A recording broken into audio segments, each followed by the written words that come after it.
beyond your limitations. Prior to going on the air, me and Brother Ratibu talked about the prophetic part of the topic that was selected for this week.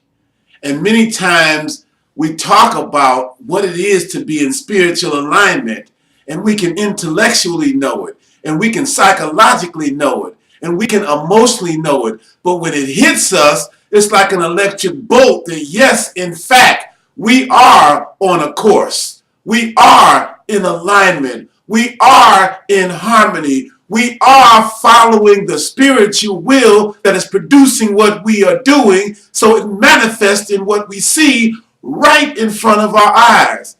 Big dreams and powerful partners.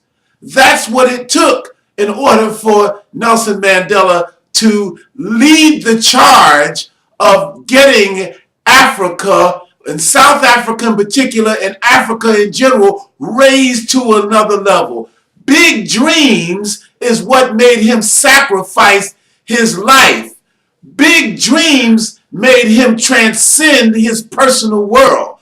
Big dreams made him believe beyond the limitations of what he saw intellectually as possible. He taught us something that we have yet to step into: getting free. He spoke of it, he talked about it, he pledged it, he fought for it, he lived for it, and he stepped into the hereafter on his terms, on point, on purpose. My entire sojourner as a man was pivoted off of Malcolm X, pivoted off of Steve Biko, and then ultimately pivoted off of Mandela. It was only after Steve Biko died that I, at about 15 or 16, said, okay, now, who is this Mandela? He's another guy who was behind Steve Biko, because in my teens, Stephen Biko was the strongest image that I knew of coming out of South Africa.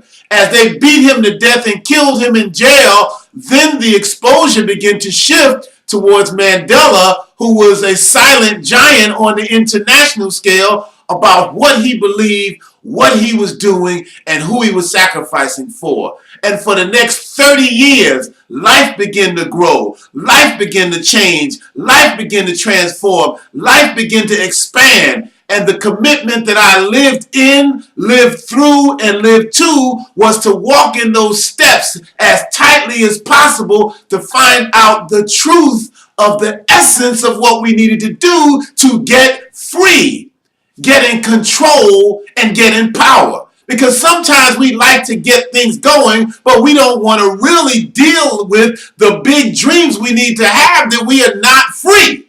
When you can get shot down at will, you are not free.